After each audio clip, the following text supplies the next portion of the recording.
Hello everyone, my name is Miss Hairaholic and welcome to my channel Drop Dead Gorgeous Mortuary Hair and Makeup, where we explore the cosmetic side of the funeral home industry. If you're interested in things like this, or you've been wanting to further your career as a mortuary cosmetologist, subscribe to my channel. And if you just so happen to like my videos, give me a huge thumbs up. That way other professionals like yourself can also learn more information about the funeral home industry. In today's video, we're going to discuss the differences in makeup looks. Now, everyone has their own opinion about how the way natural makeup looks compared to special occasion makeup. And I'm going to explain the difference. So let's dig into it. Let's talk about makeup looks. I know I look a little pale right now, and typically that's what you get whenever you have to do someone's makeup for their funeral. Their face will be, it'll have a gray appearance to it. There will be no color. So I decided to start off our makeup look with my bare face. You won't get this often.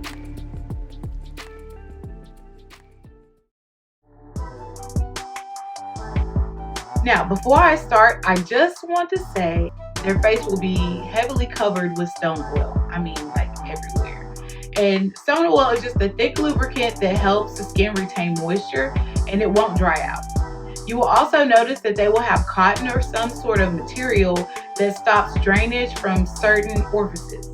So this could be their nose, their ears, and if you just so happen to work with an embalmer that takes care of that before you get there, then awesome. You will be the person wiping off the oil and disguising the cotton in such orifices by pushing it down their nasal cavity. Too in detail, but yeah. Now, majority of the time when you cosmetize a deceased person, their family is going to want a more natural look, especially if the transition didn't necessarily wear makeup while living. Now, I'm going to start off with the natural makeup look because this is the most sought after look.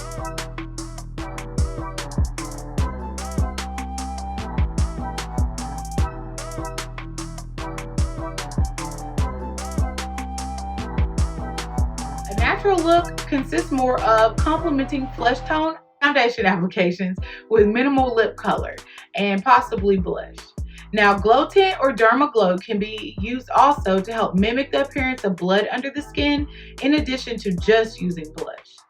Now, because I'm a little extra and I just can't stop at those three things, I will sometimes add definition by using mascara, shading in their eyebrows, and also giving them a little color to their eyelids. And I take these extra steps because when you cover a person's face with foundation, it leaves no definition. So I basically just go in and enhance their features, and I embellish the natural look just a tad bit. Now, you will have families that will ask for a natural look, but then they will also ask for lipstick, eyeliner, mascara, eyebrows, and that's fine. But when you have time to speak with them, ask the family more in detail for the things that they want. So if makeup just so happens to be your specialty, then you will know how to add these embellishments without it actually looking like a full face makeup application. And in my opinion, those families are honestly the easiest to work for because they just want their loved one presentable. For the families that want more of a dramatic look or a special occasion makeup look, it may be a little bit more trying. The transition person that you are providing services for could have been a prominent figure in society, or they could have been known for their flawless look. Or they could have just been known for someone whose makeup was always slay. A dramatic or special occasion makeup look consists more of a heavier foundation application, contouring, eyelashes, and more. Families will provide you a picture of how their loved one looked or how they wore their makeup. It is your job as a professional to get as close as you can to their loved one's makeup. When a person is live, it is easier to apply layers of makeup, but with a deceased person, you have to be very careful, and you may also have to set each layer before applying an additional layer, but it just depends. Now, for this type of work, I suggest airbrush, but you don't have to necessarily use airbrush. But each time that you add an additional layer, the brush will disturb the makeup that you previously done. Also want to note that whenever you use eyeliners or you fill in eyebrows, the creams and powders work better for the eyebrows, and liquids tend to work better than a pencil because just the way that the skin is compromised, and if you don't get the stone oil off completely, then it just leaves it slick and hard for the pencil to show up.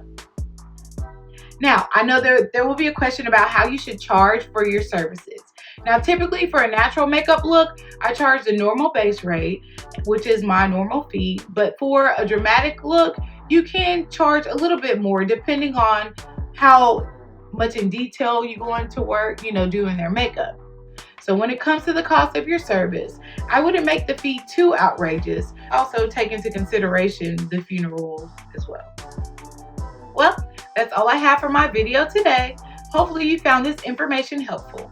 If you're interested in becoming a mortuary cosmetologist, don't forget to subscribe to my channel. Also click the notification bell so you can be notified whenever I post a new video.